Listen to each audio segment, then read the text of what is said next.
kids. It's Friday, and I can't believe this is our last story time together before summer break. So I hope you're doing okay, and I hope your last days of school have gone well, and you're getting ready for an exciting summer. If you're going to be doing any traveling, and I don't know how much traveling people will be allowed to do, but if you are going to be doing some traveling, I'll pray that you have safe travels, and I hope that your summer is filled with fun and enjoyment and relaxation, and just please be safe.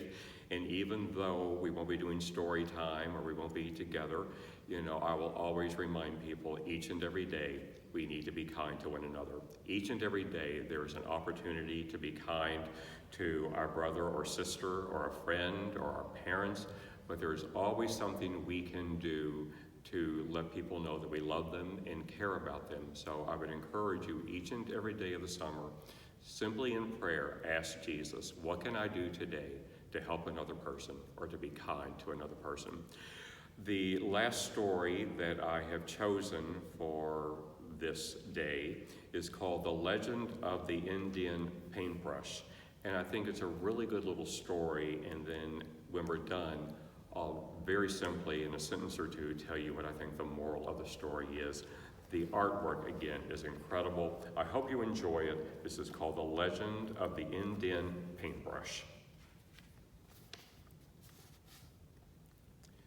Many years ago, when the people traveled the plains and lived in a circle of teepees, there was a boy who was smaller than the rest of the children in the tribe. No matter how hard he tried, he couldn't keep up with the other boys, who were always riding, running, shooting their bows, and wrestling to prove their strength. Sometimes his mother and father worried for him.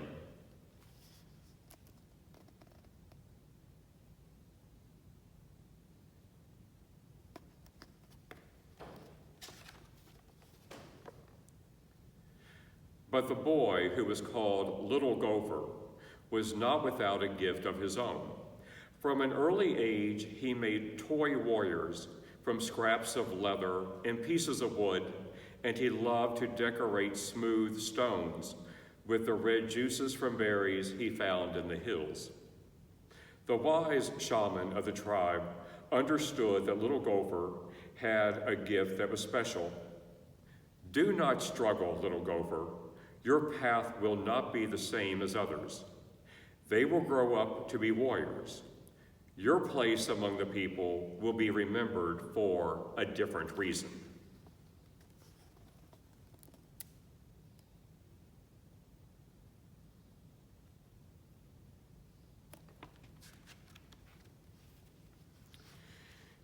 And in a few years, when Little Gopher was older, he went out to the hills alone to think about becoming a man, for this was the custom of the tribe, and it was there that a dream vision came to him. The sky filled with clouds, and out of them came a young Indian maiden and an old grandfather.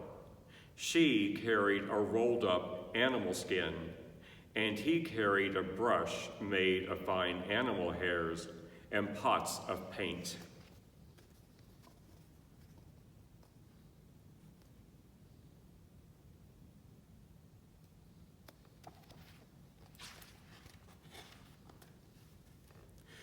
The grandfather spoke.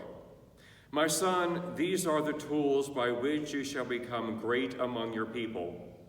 You will paint pictures of the deeds of the warriors and the visions of the shaman, and the people shall see them and remember them forever."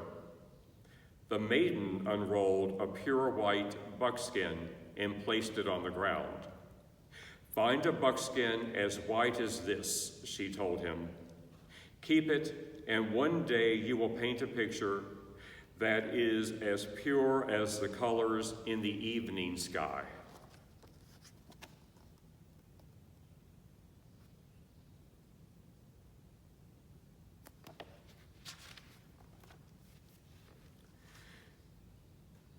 And as she finished speaking, the clouds cleared, and a sunset of great beauty filled the sky.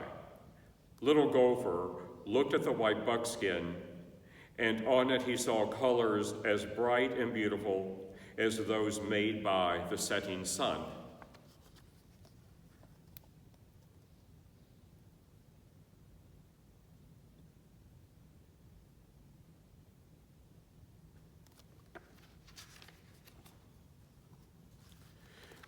Then the sun slowly sank behind the hills. The sky grew dark, and the dream vision was over. Little Gopher returned to the circle of the people.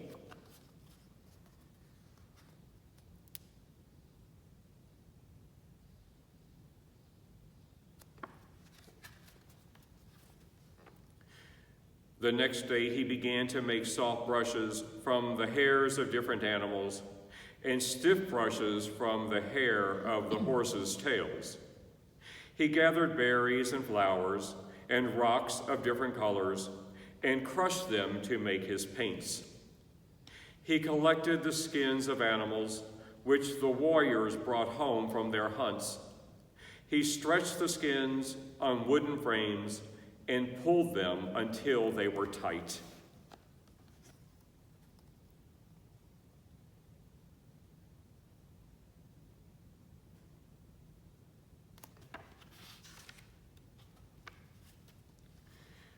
And he began to paint pictures of great hunts.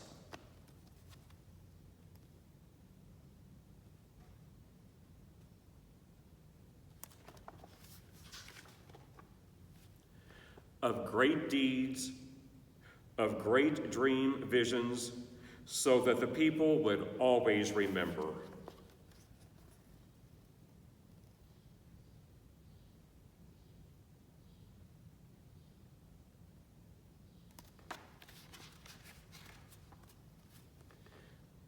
But even as he painted, Little Gopher sometimes longed to put aside his brushes and ride out with the warriors, but always he remembered his dream vision, and he did not go with them.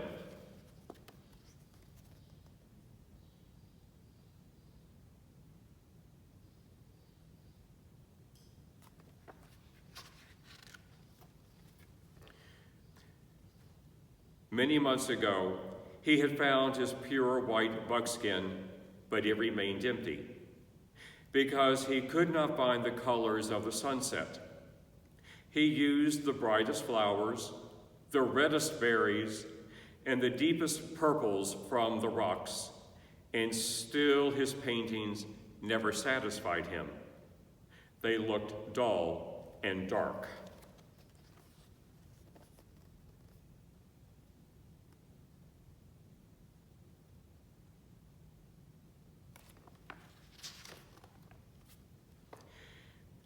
He began to go to the top of a hill each evening and look at the colors that filled the sky to try and understand how to make them.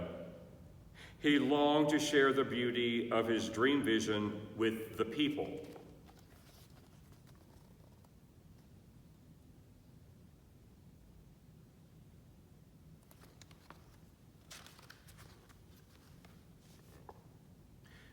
But he never gave up trying.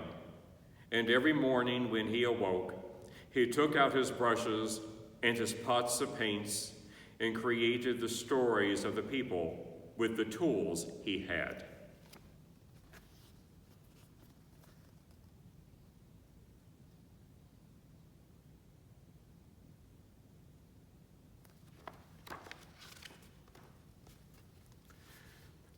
One night, as he lay awake, he heard a voice calling to him, "Because you have been faithful to the people and true to your gift, you shall find the colors you are seeking. Tomorrow, take the white buckskin and go to the place where you watch the sun in the evening. There on the ground, you will find what you need."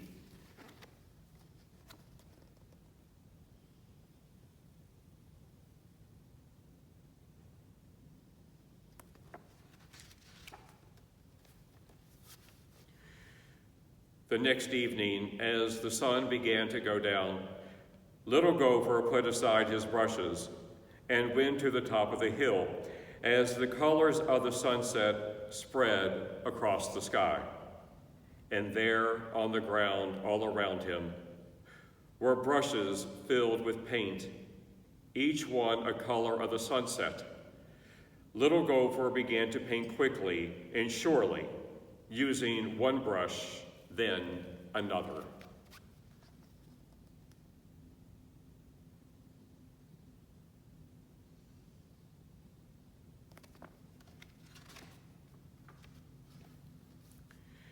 And as the colors in the sky began to fade, Little Gopher gazed at the white buckskin, and he was happy.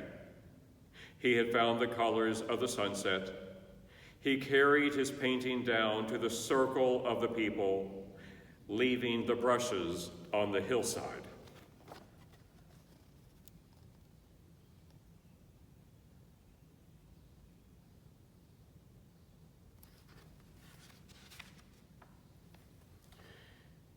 And the next day, when the people awoke, the hill was ablaze with color, for the brushes had taken root in the earth and multiplied into plants of brilliant reds, oranges, and yellows. And every spring from that time, the hills and the meadows burst into bloom.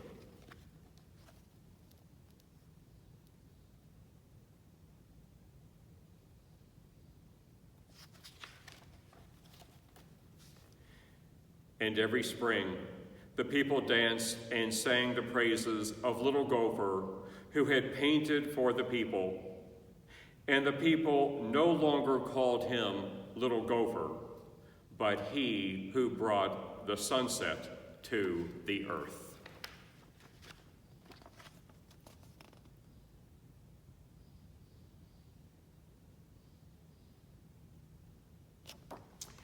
And that is the story of Little Gopher and the legend of the Indian paintbrush.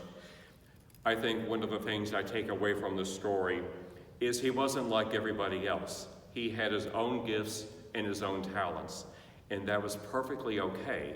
We don't all have to be the same. God has given to each and every one of us gifts and talents, and we must use them for his greater honor and glory. But remember, in the story, Little Gopher, even though he was given a particular gift and talent, it took perseverance, it took patience before he could actually get it right. And just because we have gifts and talents, they unfold with every passing year. So we have to perfect them. We have to be patient with them. We have to persevere in them, using them for the greater honor and glory of God. Today, ask Jesus in prayer and say, Jesus, what are my gifts and talents? And then whatever those gifts and talents are, be grateful for them, use them wisely, use them respectfully, use them for the greater honor and glory of God. But keep in mind that sometimes even the smallest gifts and the greatest gifts, it takes patience and it takes perseverance to perfect them. And that is perfectly okay. The important thing is we just keep on trying. So I've so enjoyed my story time with you over these past several months. I hope and pray that you all will have a safe summer, a fun summer, a relaxing summer, and hopefully everything will be okay and we'll all be able to come back in fall. We'll all be able to come back to school together. But in the meantime, please know that I miss you all very much. I love you all very much. And so for the last time before summer break, on the count of 3, we'll do one more fist bump. 1, 2, 3. Bye.